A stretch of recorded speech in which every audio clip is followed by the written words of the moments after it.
Hello children. अपनी पिछली video में मैंने पूछा था आपसे एक सवाल, और वो ये कि पौधों की पत्तियों में स्टार्च होता है, मंड होता है, उसकी प्रेजेंस को हम किस सॉल्यूशन की हेल्प से चेक कर सकते हैं।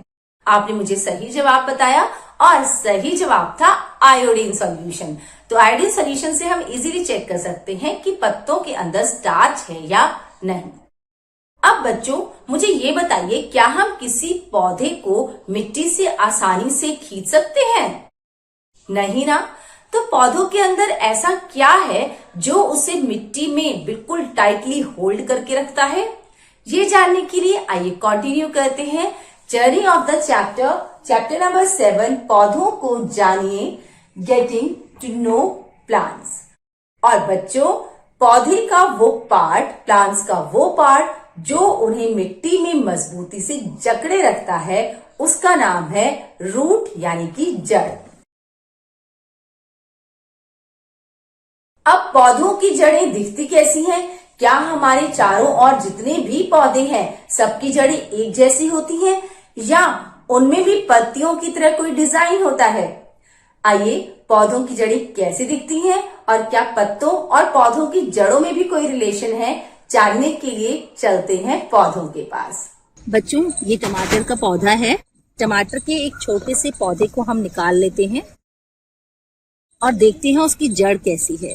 ये देखिए, यहाँ पर हम देख रहे हैं कि जड़ में एक बीच में आपको मुख्य जड़ दिखाई दे रही होगी और आसपास कुछ और जड़ें जिन्हें हम पार्श्व जड़ कहते हैं, ये भी दिखाई दे रही होंगी।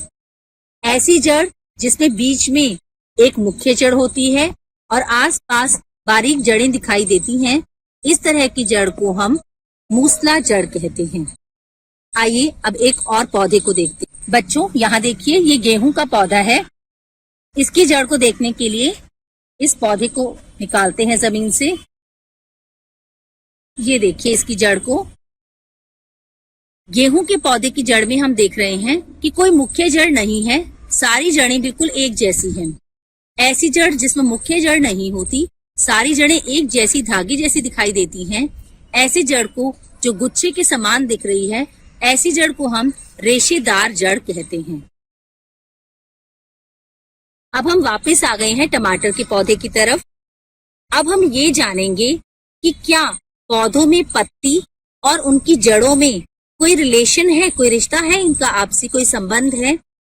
यहाँ पर देखेंगे टमाटर का पत्ता, ये हम पहले भी डिस्कस कर चुके हैं कि इस प्रकार के शिरा विन्यास को हम जालिका रूपी शिरा विन्यास कहते हैं, जिसमें बीच में एक शिरा होती है और आसपास और काफी सारी शिराएं हमें दिखाई देती हैं। तो यहाँ हमने देखा टमाटर के पत्तों का जो शिरा विन्यास है वो जालिका रूपी है।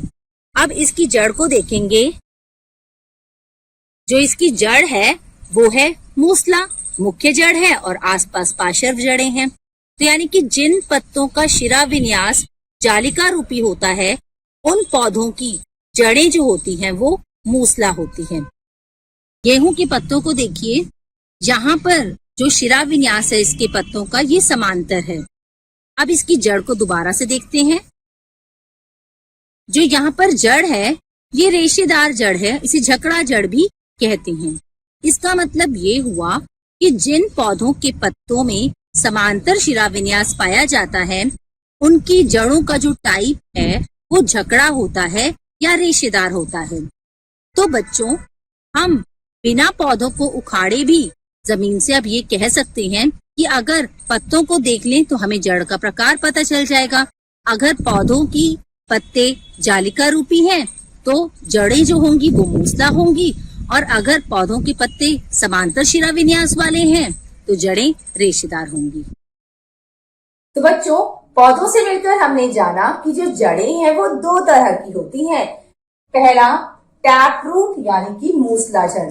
हमने देखा था कि जो जड़ थी मूसला, उसके अंदर बीच में एक मुख्य जड़ होती है और आसपास छोटी छोटी जड़ें, जिन्हें हम पार्श्व जड़ें भी कहते हैं। साथ ही हमने ये भी देखा कि जिन पौधों के पत्तों में जालिका रूपी डिजाइन था यानी कि रेटिकुलेट वेनेशन था, उनकी जड़ें मूसला जड़ थी। इसी तरह से दूसरा जो हमने जड़ का प्रकार देखा वो था फाइब्रस रूट यानी कि रेशेदार जड़। और हमने ये देखा था कि जिनके पत्ते समांतर थे उनकी जड़ें रेशेदार थी, वहां पर कोई एक मुख्य जड़ नहीं थी। तो बच्चों हम कह सकते हैं हमारे चारों ओर जो पौधे हैं उसमें मुख्य रूप से दो टाइप्स की जड़ें पाई जाती हैं, मूसला जड़ और रेशेदार जड़। साथ ही साथ हमने ये भी जाना कि बिना पौधों को निकाले जमीन से हम सिर्फ पत्तियों को देख के जड़ का टाइप बता सकते हैं। जिनके पत्ते जालिका रूपी होंगे उनकी जड़ें जो है वो मूसला होंगी, और जिन पौधों के पत्ते समांतर डिजाइन वाले होंगे उनकी जड़ें रेशेदार होंगी।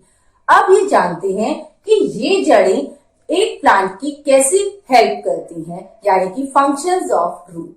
सबसे पहले जड़ें पौधों को मिट्टी में जमाए रखती हैं। Roots holds the plant firmly to the soil, और यही रीजन ही तो है कि जड़ों को पौधों का स्थिरक कहा जाता है। दूसरा, जड़ मिट्टी से जल तथा खनिज का अवशोषण करती हैं।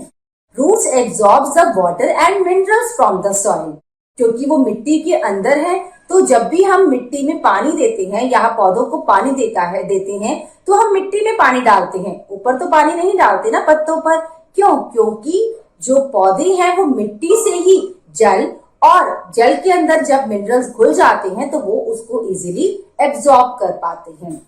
तो बच्चों ये थे हमारे फंक्शंस ऑफ रूट, और आज के लिए इतना ही। आज हमने ये जाना कि जड़ क्या होती है, कितने टाइप की होती है और उसके क्या फंक्शंस है। साथ ही हमने जाना कि पत्तियों को देखकर हम किसी जड़ के बारे में बता सकते हैं। और अब है आपकी बारी।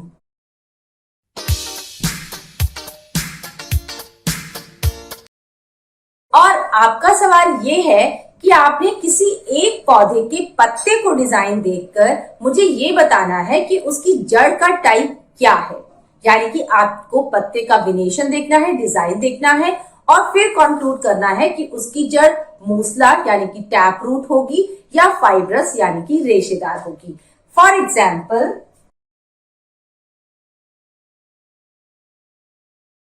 मैंने मक्के के पौधे को क्लोजली ऑब्जर्व किया तो देखा उसके पत्तों का डिजाइन समांतर है। तो अगर पत्तों का डिजाइन समांतर है तो जड़ों का डिजाइन होगा रेशेदार। इसी तरह से आप भी नाम लिखकर भेजिए एक पौधे का और उसकी जड़ के डिजाइन का। Thank you. NTPC Faridabad and Chief Minister's Good Governance Associates Program with Star Teachers of Faridabad.